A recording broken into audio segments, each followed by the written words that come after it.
Right,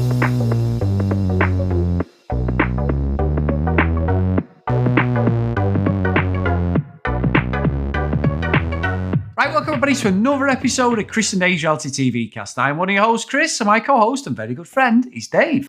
Hey there, Chris, and hello to our listeners out there. Welcome to Chris and Dave's Reality TV Cast. We are doing a bonus episode and covering Sam Thompson. Is this ADHD? Now, Chris, at the moment, at the time of recording, it looks like Sam could end up being the winner of I'm a Celebrity, Get Me Out of Here. So we thought we would have a little bit of a chat, because you and I have chatted multiple times over the last year, longer than that probably, about this subject. So where would you like to start today? So he is the favourite, Dave, and I'm quite happy. And I did say this at the start of, I'm a Celeb, it is his character, it is his skit. He's from Made in Chelsea. I've watched loads of different reality TV stuff, and it is funny. And we mentioned it in the last episode, the way he is with Tony Bellew, the sort of good guy. He's like the straight man to the comedian, Dave, as we both know, So even though there is no straight man in this double act between me and you, of course, both comedy geniuses. Well, but there's no dead wood, is there?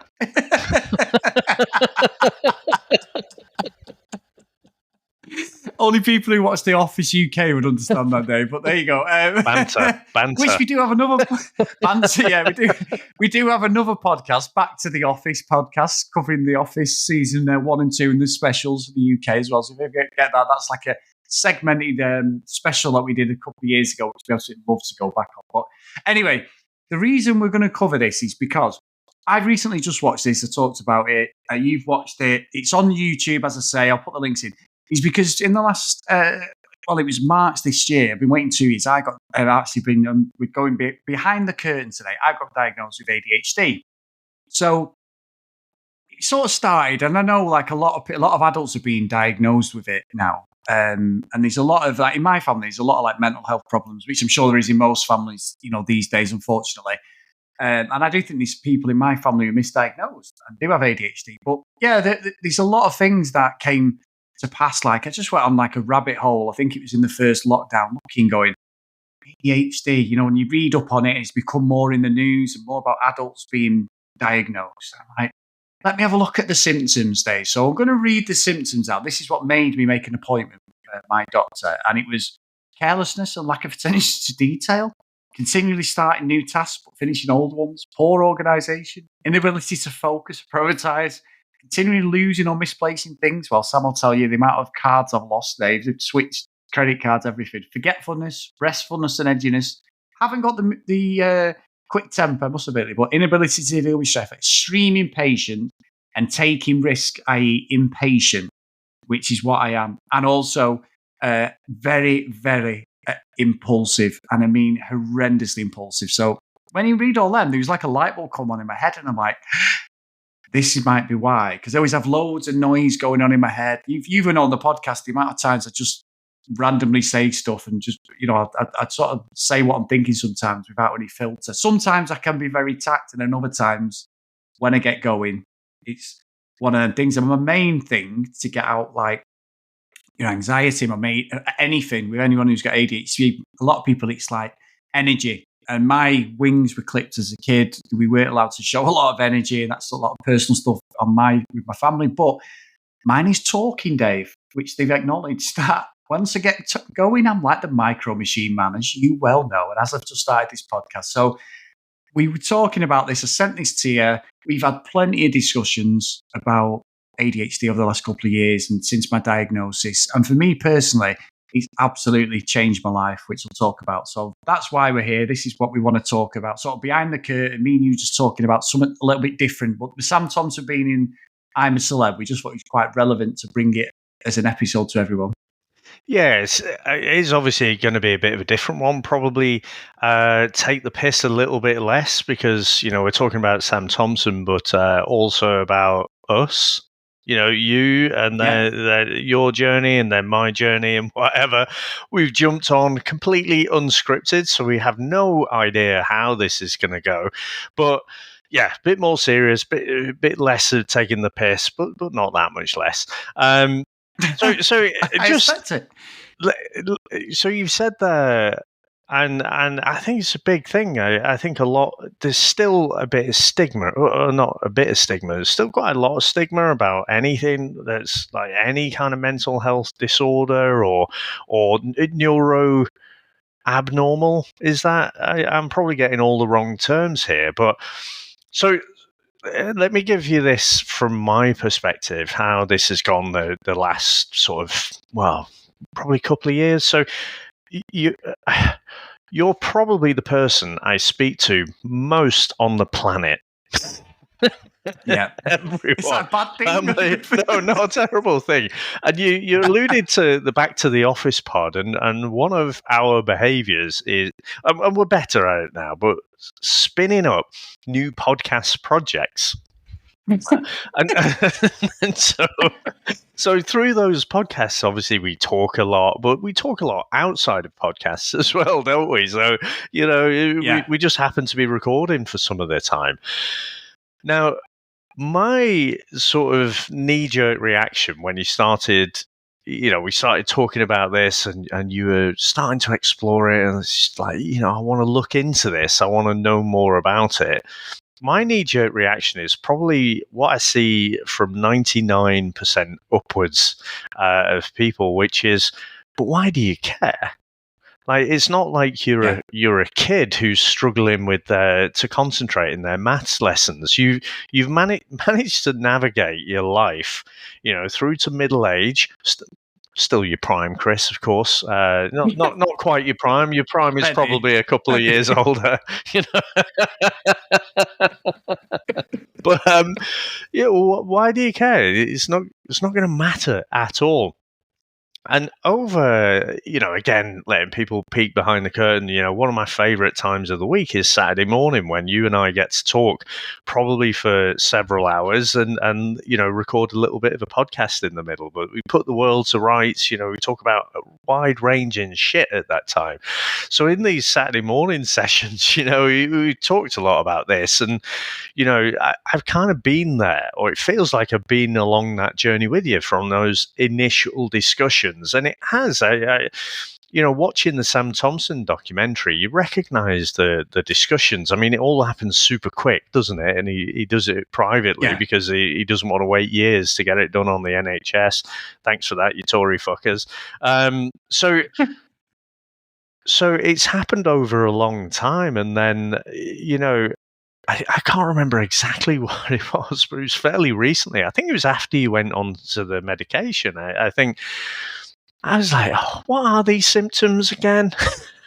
And then, I don't know why I hadn't looked at the list before. Now, I think those symptoms that you've rattled off there, I don't think one person has them all. I think it's a combination of things. And then I was looking and I filled out one of the online surveys myself. And it was something like, if you get higher than 4, then you should probably speak to someone. And I'm going through this survey and you get a feel for, well, yeah, that's normal, isn't it? You get a feel for whether, where it's going to land. And each question I'm like, well, yeah, of course it is. Isn't everyone like that? And it's like, oh, shit. And this, upwards of 4 indicator, I ended up with a score of 5. So I've joined you on that kind of journey. And I'm further back. I only started fairly recently. And so I went through the interview and whatever. Actually, I've had a couple of interview sessions, and then you have to fill out these forms, and you have to get other people who knew you when you were a child and what you were like as a child and stuff like that. And but I had an interesting little flavour, which Sam Thompson had as well. So once he'd been through everything, they give you an indication. Yeah, most likely you are neurodivergent, I think is the right term, Chris. And but basically, you do exhibit behaviours of ADHD. But in one of these interviews, they started asking me these weird questions, like, does it I don't know how a good way to put this, but does touching certain things feel weird or something like that? And I was like, what? I don't understand the question. And then she started pointing at a doll. No. So basically, I was saying, oh, probably like... Which one? Lusty Linda. Or So I was saying, oh, well, now I think about it, things like chalk. I don't really massively like the feeling of chalk, or like polystyrene and stuff like that. I don't really like the touch of it. And then she asked me, well, you get irritated by, like things like the label in the back of your T-shirt? These little things, and I'm like, oh, yeah, actually, now that you mention it, I do. Quite often I'll cut out the label because it just irritates me on the back of my neck. And then she asked me a whole bunch of other stuff as well, but they were weird. They weren't related to ADHD or what I assumed were your characteristic ADHD or stereotypical ADHD behaviors.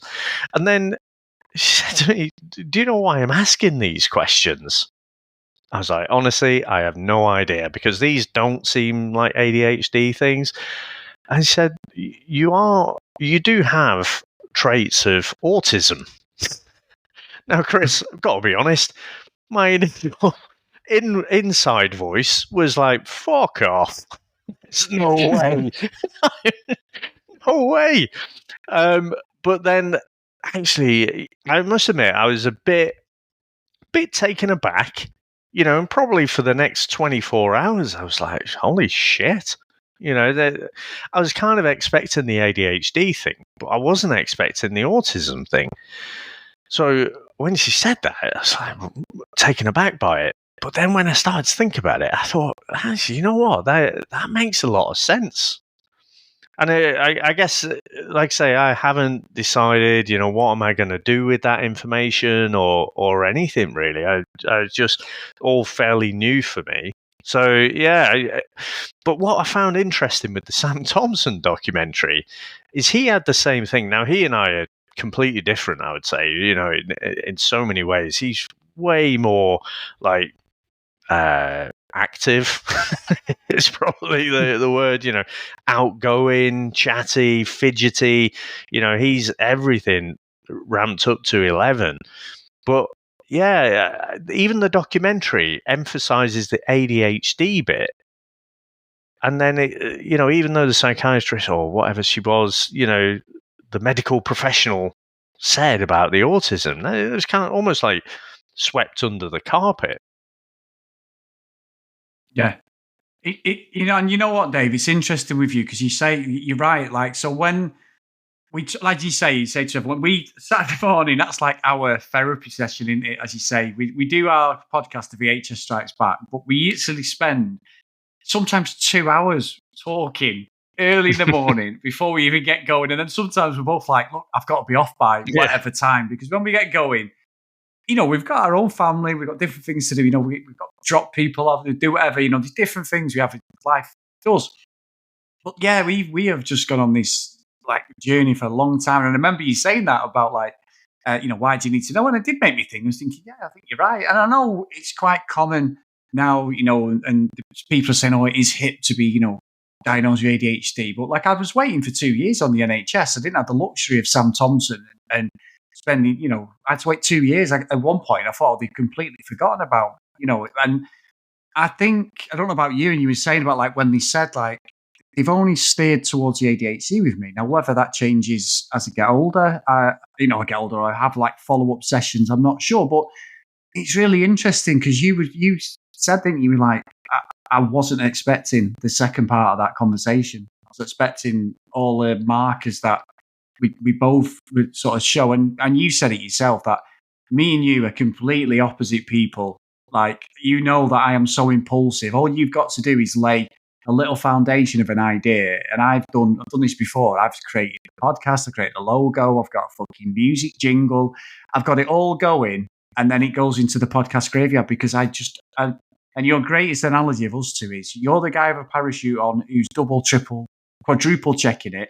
And I'm the guy who's jumped out the plane and realised I haven't got a parachute on. So it's a great description of us, because that is one of my biggest problems in life is my impulsiveness. Like, I just get so wrapped up in things and get I go down blind alleys for hours on end on certain things I'm into, but then these other things I do, and I'm like if I'm painting a wall, and I was a painter for a long time in my job, like painting like structures and that outside on the street and that, and I would start on one area, and after a couple of minutes go, I'll come back to that in a minute, and then I start on another area, and if I paint in the house, I'm not a bad decorator at all, but I will start on one wall and I'll get so far and go, I just need to go over there and do a bit more. I get easily distracted and lack of focus on things. So I think what the impulsion of the focusing, like I do start stuff, I go all in, I buy all the gear, whether it's MMA, 2 years I trained to do a fight. And then I just got up one day and I just went, I'm not doing this anymore. Like the band, I probably would have left earlier than when I was in it because of the money. I kept on going, and then I just got one day and went, I don't want to do that. There's all loads of things I've done in my time where I've started things and I never finish them, because I just wake up one day and go, I don't want to do that anymore. And there's no rational reasoning behind it. It's just something I've always done through my life. Like driving Sam mad where we're watching TV shows and we're watching something, and then I'll go, right, wait for me, I'll watch it with you. And honestly, Dave, the amount of shows we've started, like one series or half a series, and I've gone, I don't want to watch this anymore. And it drives her mad. So now she sort of watches her own things, and I'll watch YouTube and that. I've got to be really invested in it, really, really hyper-focused to watch things, but I have no attention with stuff like that. However, I've got better since taking the medication, which is called Elvance, which if you do watch the documentary, Sam lasts less than the documentary taking him. But for me, Elvance, 30 milligrams a day has just been absolutely life-changing. All the noise has stopped in my head. The worry, the anxiety is just been ramped down. I'm so much more focused at work. I feel better. Things have improved drastically for me. I feel I have. And my biggest vice, as you know more than anything, at 45 years old now, is my body image. It always has been since I was a kid. I've trained since I was 7, 8 years, always played football, whatever, but I've always been into going to the gym, and my weight just fluctuates. And this last 3 years has just killed me. I've put about 3 stone on, and I've been absolutely at my lowest end. But you know that. How many, me and you, when we talk about these therapy sessions, we have done the amount of different things to try and lose weight, different training things, haven't we, Dave? Different things we're trying. And I'm a trained personal trainer, and I don't need to do any of these fad things, but I've tried everything. And it's like, this has helped me with my cravings, because when I'm under stress, I go to chocolate and sweet stuff, which has absolutely done me since lockdown. And I'm happy to say at the moment, I've lost 4.5 stone. I was 18.5 stone. I'm now 14 stone, and it's the best. And not just because of that, but these tablets have just helped me actually have proper control and proper, willpower. Whereas before, because a lot of people with ADHD, it's drink. If they start drinking, they can't stop. Mine's chocolate. I'm literally like Augustus Gloop when I get going with chocolate. At weekends, I eat dead healthy till the weekends, and then it's just like an eating competition. So there's loads of things that I associate with that this has just really helped me sort of change who I am in some respects. I'm still a bellend at heart, Dave, but it's helped me a lot. I think I'm Augustus Gloop with red wine, to be honest. But so, I mean, you're right. We always laugh about that analogy about jumping out the plane with that parachute, and we always laugh about our differences. But I guess if you think about it, the fact that we do this podcast and other podcasts, there are a lot of similar things that gravitate us together to do these little projects. And one of the things I'm wrestling with at the minute is you always see the world through your own eyes, don't you? And you always feel you're fairly unique. There is no one else on the planet with your particular set of DNA and, your particular upbringing as well as your hardwiring, that you came into this world with. And with the one of the things that they said to me about the autism and actually the combination of the ADHD and the autism, the autism bit, and they said this to Sam Thompson, like you've got a desire to structure things and bring order into the chaos. Well, think about when we have one of these early discussions and you've generated your logo and 50 names and whatever. And I'm like, no, let's do a document. Let's figure out, what is our niche? Who's going to listen to this? Why are we doing it? What would we do for, say, the first 10 episodes and whatever? And that just feels like part of me. Whereas it's kind of put into this box of, well, that must mean he's autistic then. Yeah. It's like, don't fucking categorize me and talk about my coping strategies. And the other thing I'd asked about as well, because I've got that uneducated view of kind of what the spectrum is, and I guess I've got a certain way of viewing it, and I would think people just aren't sociable, more kind of socially awkward, and certainly in my job I have to be quite outgoing, and so and if I'm in a social environment with people that I know, I think quite outgoing. But then she said, and it was almost like the deflation of the balloon. She goes, well, yeah, but what do you feel like after? Like, say, in the evening? And I'm like, well, I'm fucking knackered, aren't I? I just probably don't want to speak to anyone and just need to recharge in the evening. And she said, oh, that's masking. And I'm like, oh, fuck's sake, just stop dissecting me on your mental health surgical table here. But yeah, so I mean, there's all these things in it, but honestly, for me, it just all fits into place. And like I say, even though we highlight our differences, the fact that we do these little projects so often, so consistently, we love it. That's why we continue to do it. But it's just mad to think, and probably they say, don't they? Neurodivergent people gravitate to each other as well. And that's probably explains our friendship in the first place, Chris. So in the band, we were the two fucking oddballs in the band, and ended up gravitating to each other. Come on now, that is true to me. I think that's for another podcast. We mentioned about Back to the Office. We've got to sort of say it probably is those parallels to The Office, isn't it? When you have these ridiculous moments, and you and I would catch a Tim-like glance at each other, like, is this really happening? Yeah. Am I really here? That was probably more it. Well, anyone who can play a solo to a song with his mouth and not the guitar that he's got stood on his back. And that isn't a euphemism, by the way. This is a guitar solo and humming. Yeah, humming, because they hadn't practiced it and were adamant they wanted to play it and felt like they were being left out. And they came prepared and went, I tell you what, I'm not going to play. In fact, I'm going to hum. So I'm going to replay that back through our newly educated, but still, I mean, we're still on this journey. But the reason we want to kind of talk openly about it, Sam talks about growing up in the 90s where he was at school and he just felt like he was stupid. Try it in the fucking 80s. There's even less information around then.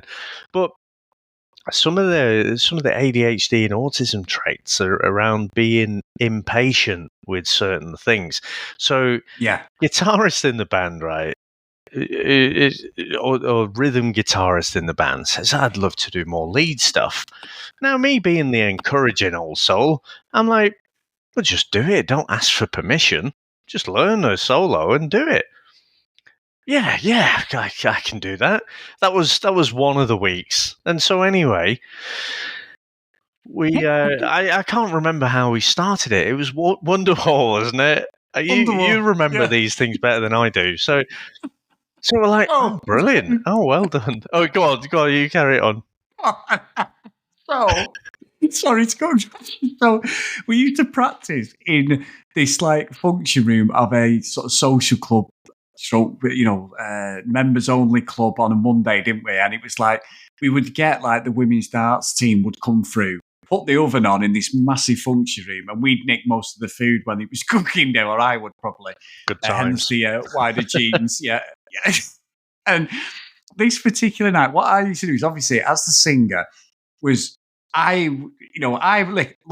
was pretty unprepared, as you know, Dave. I know that doesn't shock you, considering our podcasting career, but I'm a bit better than I was. But basically, I used to have like just the actual lyrics written out. I'd listen to the song over and over. Most of the time, the songs we did, I knew them anyway. It was more a case of making sure you got the words right, which you didn't always get them right, but they were roundabout in the same way.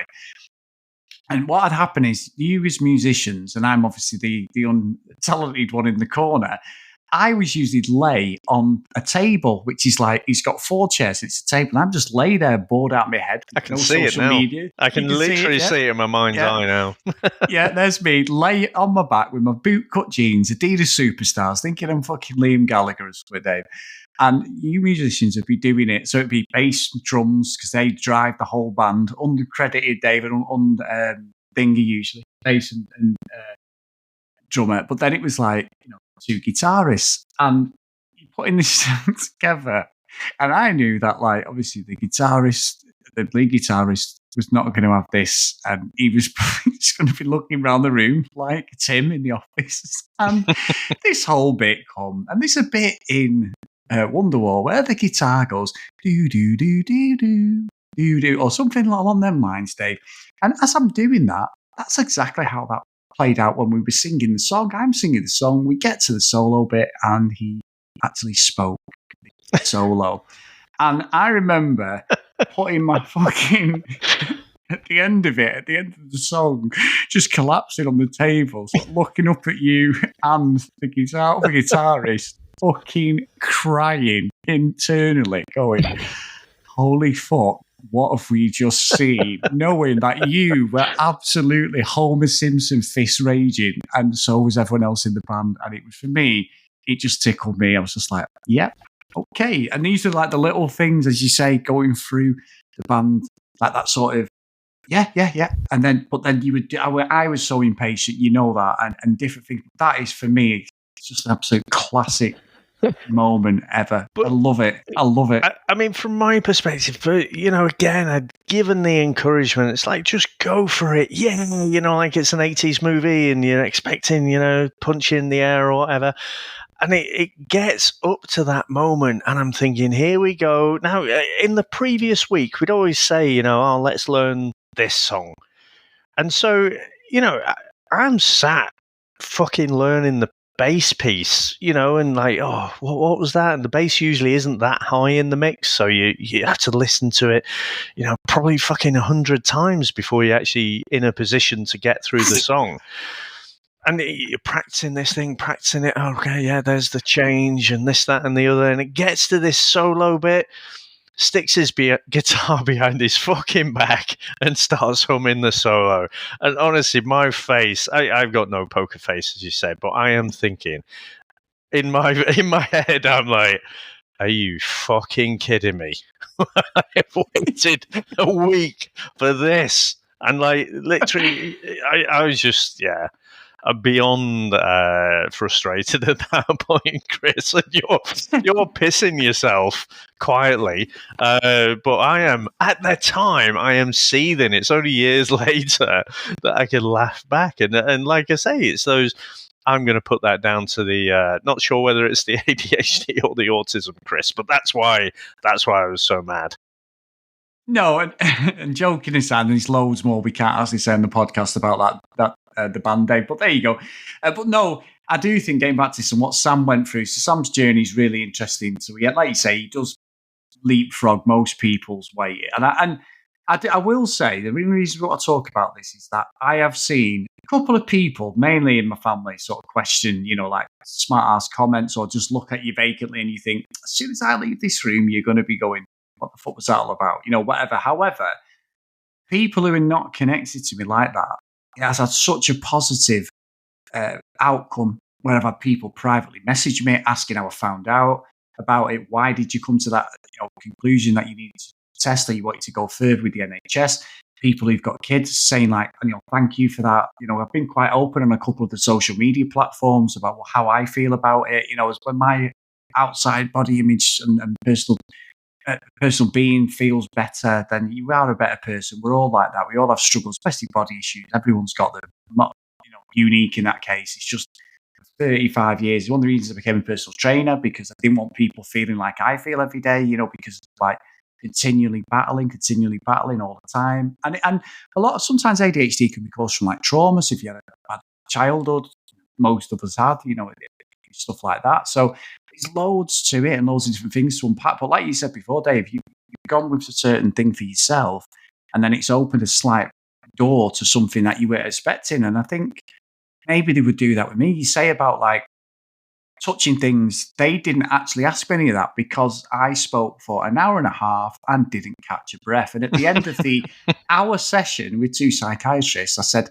so do you think I've got ADHD? And the psychiatrist just looked at me and went, what do you think? And just started laughing, So that sort of thing. But I do it where if I have a cushion, Dave, I have to have the zip on the right-hand side underneath my sort of hand so I can feel the zip. I don't know why. It's ridiculous, So we all have these little things we do, but I always have to do that. I always have to have a cushion and I put it a certain way. If I'm in someone's house, I grab a cushion, put it like on my stomach. That's like an insecurity thing, different things that we have to do, little OCD things kick in, and it all unravels with that. But I do think I am like Sam, where once you get me going, I'm like a fucking coiled spring, that I cannot stop. And in a social event, I am the person, if we go shopping with Sam, she knows she leaves me outside a shop, she's going to come out and talking to someone I don't even know.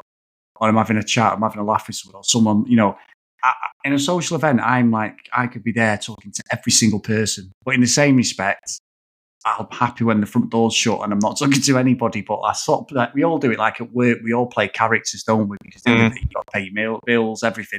You've got to be, in some respect, you've got to be like a watered down version of yourself, or you've got to be slightly regressed because you fear losing your job or whatever. And that's like when I go out, I am like the life and soul of the party, an extrovert. Most people with ADHD are very, very creative. Hence, like you playing the guitar, like the podcasting, me singing. I love doing video editing.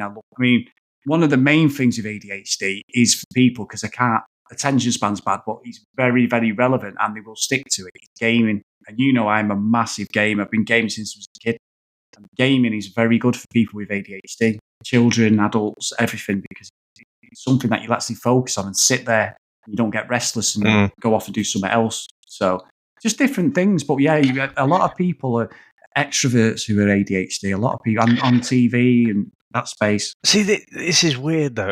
Or this is where we diverge, I guess, because that example that you just used there of just talking to anyone and striking up those conversations, that's not me at all. So if I walk into a room where I don't know anyone, or let's say a bar, then I'm just going to go to the bar, order my drink, and I think I'd be quite happy to just sit there drinking. Now, it takes energy for me. Like if I think, I should, be sociable. Say it's a networking event for work or something like that, then I definitely have to make an effort. And I can make that effort, but it takes a lot of energy. My equilibrium, my place where if I'm just left to my own devices would be not to speak to anyone, not a stranger at least. Now, it's this weird combination. I've seen other people talk about it on YouTube, because as you do, I haven't looked at TikTok. TikTok's probably that was the place where Sam went to, wasn't it? I Googled like ADHD and autism, and people talk about like that feeling of really wanting to be sociable, but wanting to be left on your own at the same time. It's this really weird, hypocritical feeling that you have. And so that's kind of where I am now. If I know people, then I'm probably as sociable as anyone. But it's that weird kind of conflict that I have when it's a room of strangers. So I think maybe we just present really differently, don't we? Even though we're both classed as this, ADHD plus, then, we're really quite different people. And I think that's what's quite interesting about it as well. Because, again, you see the world through your own eyes, through your own lens. And so it's been a massive surprise to me that we're both put in this like little pigeonhole. But Chris, you mentioned about some of the great reception you've had. I mean, what kind of has been the normal from the people closest to it? I mean, what has been the normal kind of reaction? I don't want to make you say something you don't want to, but I'll say, before you answer, I'll say I've had a bit of resistance I've had that same thing, I've said it myself, so I can't, give them too hard a time on it. But it's like, well, why would you want to know? Like, well, why do you care? And you can create a pigeonhole for anything. Oh, just leave it be. And I think that's like an education thing, I think, isn't it? And I don't mean in the terms of like someone isn't educated. I mean, as a society, this is a fairly new thing that's being discussed.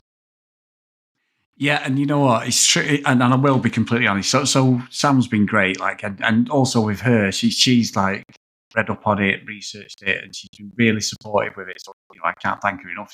It's like also I've done a lot of apologising to her, Dave. My impulsiveness, like, it's been an absolute like joke at times. I love me gaming, like buying games consoles. I mean, I bought a games PlayStation 2. And this is grounds for divorce, really. But Jordan was a baby. I purposely took the day off work in 2001. All my friends had the PS2, Dave. Jordan was one. And took 2 forms of identification, Jordan in the trolley, and said, I'll take her for a walk. You have a rest. Came back from PC World with PlayStation 2, Grand Theft Auto 3, Dark Cloud, so she could play that, and a memory card, and a 3-year fucking finance deal at £11 a month, Dave. And that's the sort of thing I've done. I mean, I've bought a Pontiac Trans Am off eBay, had the guy driving up and down his I remember street. you saying about 6 years ago on eBay with no real plan how I was going to. Well, I did have a sort of plan, but probably didn't have the money to get it home from America. And this guy's driving up and down. He's got the engine open for everything, and I just casually sat there to someone Sunday afternoon. Luckily, my nana was watching the Frankie Valli story with us, and I just went, I've just won a car from America, Dave. Well, the car isn't on the drive, Dave, so I didn't accept it. But these are the sort of things that I've done impulsively. And I must admit, when we was having a drink a few months ago, we just come back from Tenerife, outside the pub, we're talking about it. And, I love my family, great people in it, but I hate when people procrastinate. Like, this is my impulsiveness kick. Instead of like, when people talk about, let's do this, and then 3 months later, you're getting the same story. You need to do this. So we're talking about Tenerife, what a great time we'd had, Dave. And I sat outside the pub and booked 10 days in Tenerife for the 3 of us, me, Sam and Jordan. Didn't really tell them until I'd already paid for it and put the deposit. So it's still in me, but I'd had the drink. I blame it on the Prosecco. So that impulsiveness is still there. And that's somewhat I've got a temper, but I'm more aware of it now. When I'm going to jump in on something, I've got to I feel as if I've got a coping mechanism to do so. For Sam, I think it's changed her as well, like a positive thing as well. And she's understands now why I've done a lot of the things I've done. It's not an excuse. There was things that were silly, and all that. So I've done a lot of apologising to her. However, Dave, and I'll say this because she don't even listen to it, rang me mum, and, I'm the oldest of 9 kids. So obviously as the oldest of 9, you sort of get lost in the pack, Dave, and said, I've been diagnosed with ADHD. Well, yeah, I've always thought you were different. That was it. Marvellous. Fucking marvellous. What a great response, Dave. And that was the end of that conversation. That was it. I was like, oh, thanks very much. Yeah. Cheers. Did you not think you should discuss that with anyone? yeah. I thought you were different. Oh, thanks a lot. But then for other people, you get that sort of like awkward pause of like, oh, is he just doing this for attention? Because they know I can be a little bit extra. Well, it's losing the name, to be fair. Attention deficit disorder, innit? So give me attention. Yeah, exactly. Well, even like family quizzes, Dave, I'm the quiz master. I've got microphones out. I've had like suit jackets on, wigs on. I do a family quiz. Everyone starts arguing, which is great. I've got prizes. I go to the charity shop with a £5 and I buy about 10 prizes. It's usually like dodgy Cliff Richard albums or something like that, whatever. But that being the centre of attention again, like doing these quizzes in front of like 20 people, just silly things, always wanting to sort of play up to a character, I suppose. And that's the sort of thing, as I've got older, it's still there. It's still there, but it's also one of them where it's not like it was, if you know what I mean. I don't have that desire all the time. However, if someone said to me now, will someone just get up and say a few words in a packed room? You know pretty much. I might be a little bit nervous, but I probably would get up there and just talk some absolute horse shit, Dave, because you know that I can do that. So, yeah, I have had resistance, and some people don't understand it. Some people don't understand what it is.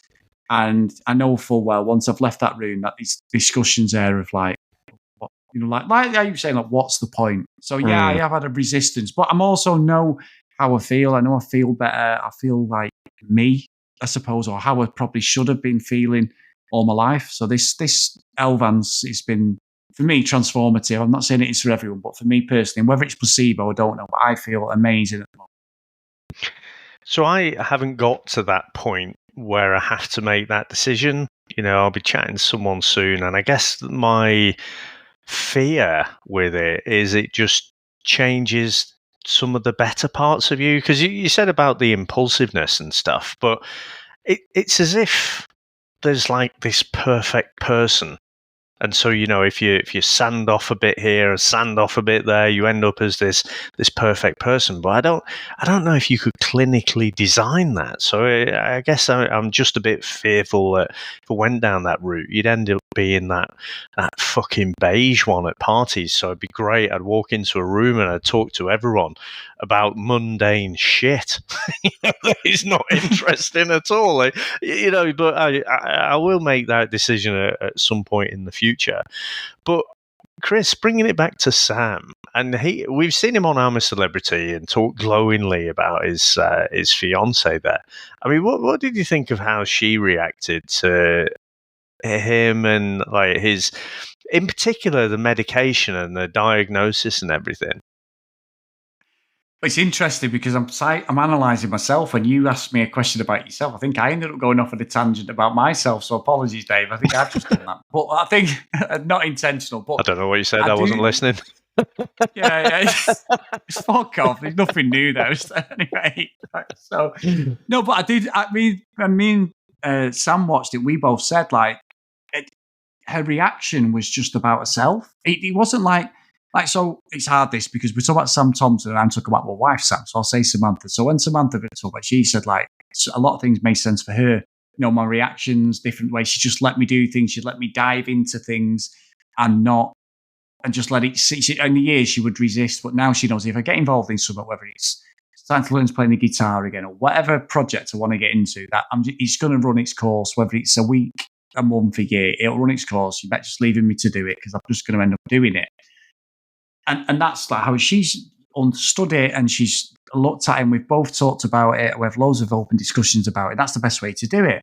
And she certainly didn't turn it on herself and go, oh, no wonder, what hell you put me through for 25 years, which Sam Thompson's girlfriend basically was like, yeah, well, this is everything I've been saying to you about, innit? This all makes sense now, what I've had to go through in the day-to-day trials of living with you and blah, blah. And I'm paraphrasing now, but I was like, there's no empathy for him. There's no understanding. There's no, when she said, I've researched it. And it just seemed to be like, yeah, we know you're going to suffer. And you are right to share what's been going on and different things to understand his condition. But also let him have his moment. Let him understand that because Sam is quite a jovial person and it's his character.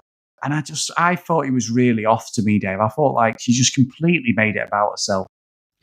Now, I will go back to episode 1 of I'm a Celebrity when we covered that and just say, I think I remember saying something along the lines of, fuck me, do my head in.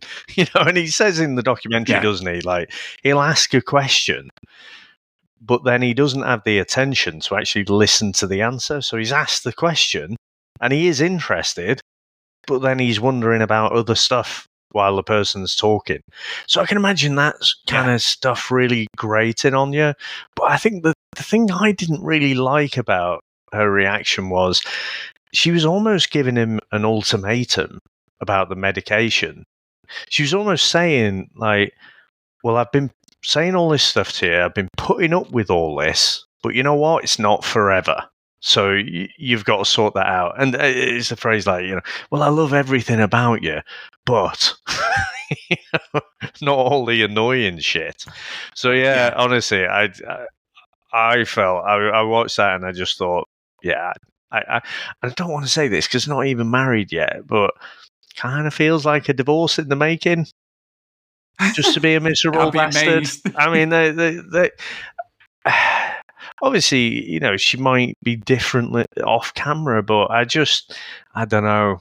I just don't see that as like the kind of supportive relationship. And because he took the Elvance, didn't he? He said it calmed him all down and stuff, but he didn't like it. And so he's decided he's not going to progress with it. But so I'd be interested to, where are they now? When he comes out of the jungle and whatever, and if he's still not on it, then is she still just tolerating all of those kind of inattention things? Yeah, and you know what though, Dave? I must admit, because Sam, and you say about him not taking the advance, for me, I felt that was more a career choice than a personal choice. Because Sam Thompson, what you see in I'm a Celeb, is exactly Sam Thompson that is on every platform. He's a very genuine guy. Yes, he's playing up and he's probably ramping himself up a little bit. I'm sure he has down days. We all have them. But I also felt as if he was thinking, well, hang on, if I do this and I'm going to be subdued and not myself, I'm not getting the gigs. I'm not getting these photo opportunities to London. I don't know why. The cynic in me, even though I really like him and I'm so glad he's favourite, I said from the start that he's going to be one of the favourites because he's quite a likeable guy. I do like him a lot. I think he's my favourite in there without a doubt now. And I've got a lot of respect for him sort of opening up with this. He's obviously been approached about this sort of thing to do a show. They don't just knock on his door and go, have you tried to see you've got ADHD? There's obviously... His agent has pitched this idea of he thinks he's got ADHD.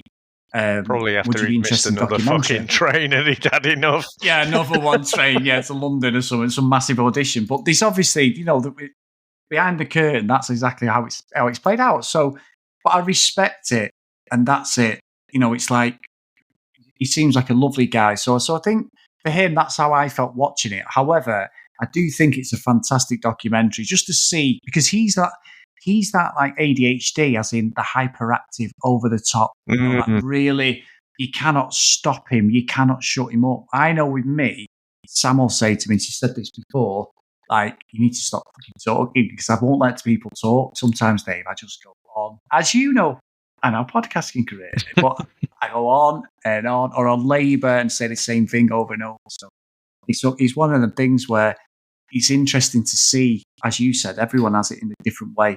Like in different traits of it. Like that. It's really good. I think it's really good that we're talking about it. I really do. And I hope it helps people as well, because I'll put some NHS links up as well for like the diagnosis for children, adults, just if you're interested for yourself or somebody, I really think it's something that if things are, you can't, if he's getting on top of somebody or it affected him at work, which he was affecting me at work, forgetfulness and stuff like that, like reputation. Dave, I had a reputation at work. They don't do it now, Dave, and this means it's working. I've told you before, but the lads at work would sing 7 seconds away, Nanny Cherry, because they go, I used to say to them, if you don't email me, you don't write it down, because I run like a maintenance department, I'm going to forget. If you call me across the yard when someone's loading the van or we're doing something, or I'm loading something with you, or whatever I'm doing as part of my job, and they would sing that, and they'd all take the piss, go 7 seconds, and I used to wind me up something rotten. And that was one of the reasons as well, because he used to go, oh, you're not having that. And then since then, it's only just come to me as I'm talking. Nobody's been doing that, Dave, because I've got like diaries, I've got things in place to help me, notes on my phone. I'm consistently trying to remember stuff all the time. I mean, at least you got 7 seconds. They could have given you the old Dory from Finding Nemo, couldn't they? Well, I think that was 3 seconds, wasn't it? I'm sure Sam would probably say 3 seconds as well, Dave. Where you go? That's another discussion. Could only dream of 7 seconds. How dare you? Unbelievable.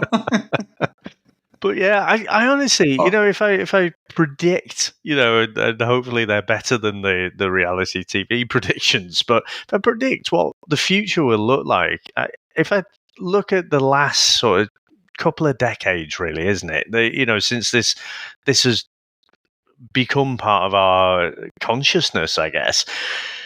I think these kind of different labels will evolve. There'll be other things. There'll be other ways to categorize. And even if there's like medical things, but I think there's a lot to be said. The reason I'm super interested in it is to just understand yourself and why you do certain things and why you behave in certain ways in certain situations. Like, the impatience. If I'm behind someone, honestly, I think it's sometimes when you're in a rush, you could say there's a practical reason for it. But I tell you what, Chris, if I'm behind someone and they're at the cash point and then they put the card in and then they're like, You can't see what they're doing, obviously. I'm not peeking over their shoulder, but like, a few more, and then they'll take the card out, and then they'll put it back in. I'm like, what are you doing? What are you doing? So if someone's faffing about, farting about at the fucking cash point, and I'm there, stood behind them, and then after the second time, then they'll get another card out and check that as well. And I'm like, for fuck's sake!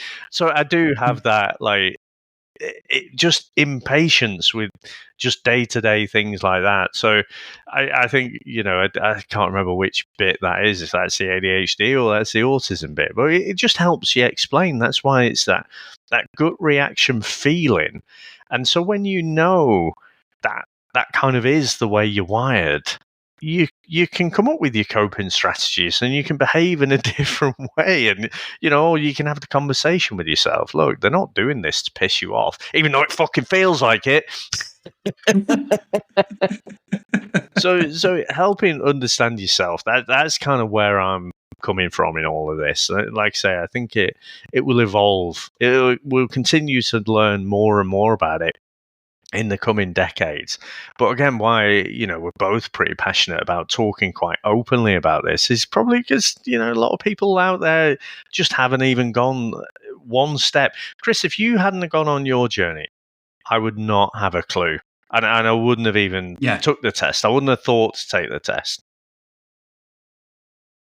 And that's interesting, isn't it? And you're right. And can I just tell you a little learning thing that and you know this story, but I don't think anyone does on this podcast. You talk about impatient, Dave, and that sort of stuff's the same with me, being in a queue at a supermarket. The old classic where you get to the queue and the person in front of you's decided that they're going to argue because it said it was £3 for £1 and coming up it's like £2.50 and then they call someone on the tannoy and everyone's like turning around awkwardly. Everyone's dying to say, just fucking put it on the side. All the vouchers out, and one of them's expired, one of them's from 1936 or something. Yeah, and they're all arguing, Dave. So I've got a little story, Dave. Now, I don't tell a lot of stories on this podcast. It's more for the VHS. As anybody who's listened to the American Pie episode, that is. You know what? I listened to that the other week. It's fucking horrendous. It's funny still. But a similar thing happened to me once, Dave, about 15 years ago. Now, we, as part of being in the band, we used to spend Friday nights, if we weren't gigging, playing Gears of War on the Xbox. We would play football in the week. So we were pretty active. Like, we spent a lot of time together. We practiced on a Monday, football Wednesday, gigging either Friday and Saturday or both nights.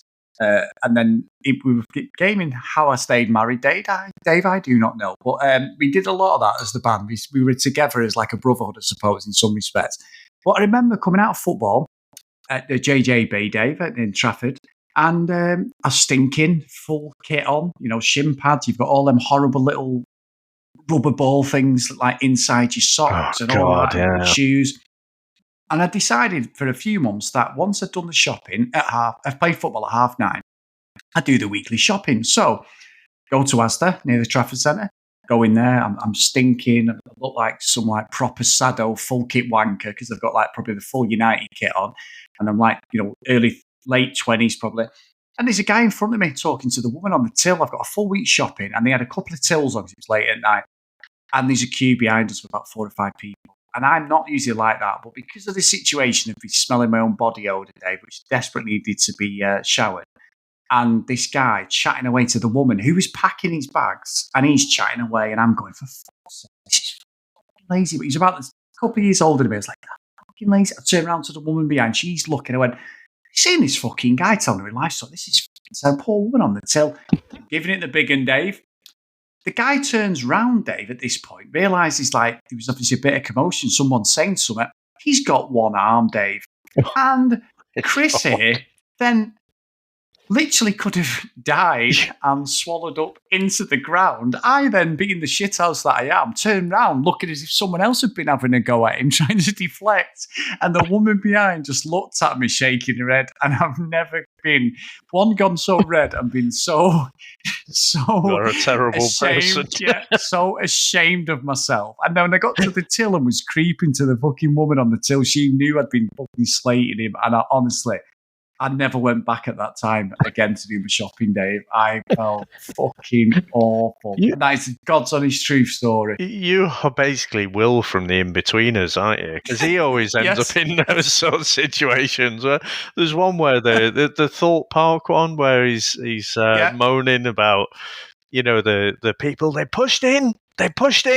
What inconsiderate arseholes, and it's all these handicapped kids. It's like, oh god. Yeah. And the pool when they're in by the pool, he does something very similar, doesn't it? Oh my god.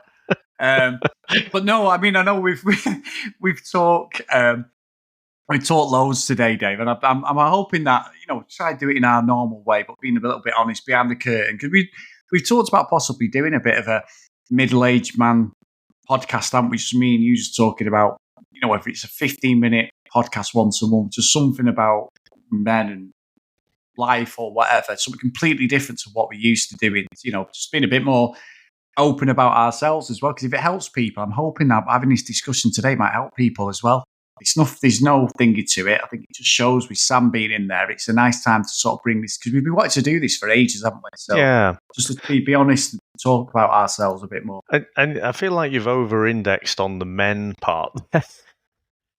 I mean, and we haven't talked about this project for a little while, have we? We've just come on here without much thought and just wanted to just have that open and honest chat. But I think for me, at least, it's more just about that honest discussion about all like mental health things and just the trials and tribulations of life and just getting by and situations you end up in. So yeah, that's on the potential podcast ideas, isn't it? So I mean, if anyone's got any thoughts about that, I don't know if there's anyone.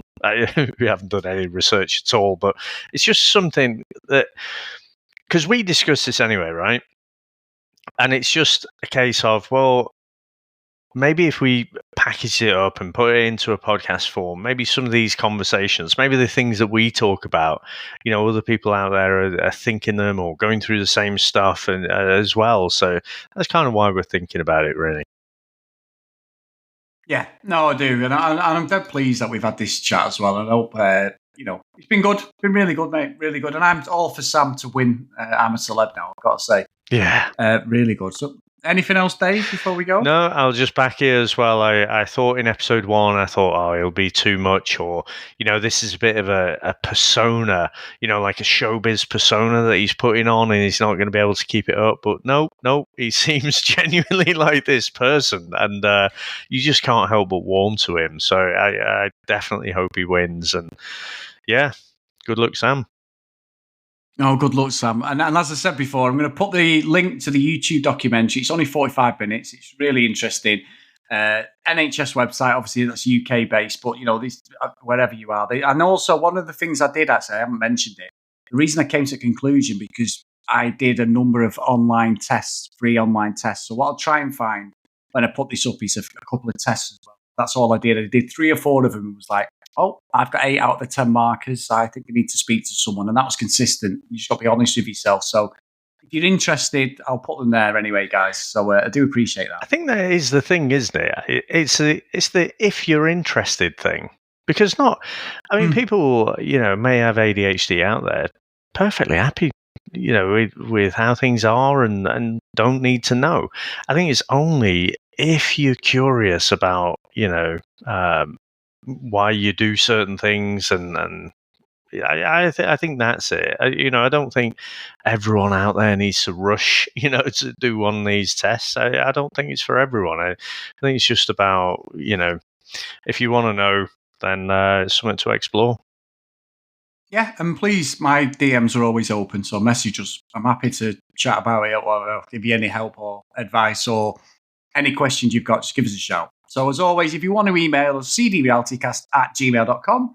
Going to follow us on social media @cdrealitycast. Please go to Facebook, Chris and Dave's Reality TV Cast.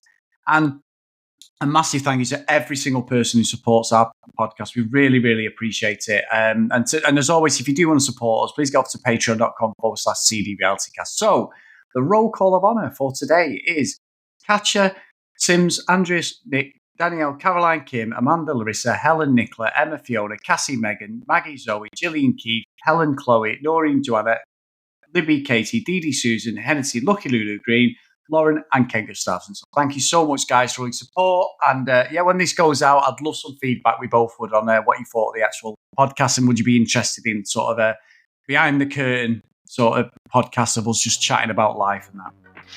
That is awesome, mate. And when we came on, we weren't sure would this be 10 minutes. Ended up being an hour. But, this is all stuff. This is just one of our hour-long conversations about this stuff. So, no, really good to chat and glad we got it down. And, it would feel good if it helped someone out there. Yeah, definitely. So thanks very much for sharing, mate, because I've loved this. I've loved our session, and we've actually put it down to podcast. So no, thank you, and thanks everyone for listening. Yeah, thank you very much, mate. Thanks to all our listeners out there. Thanks to all our supporters, and we'll speak to you next time. Bye.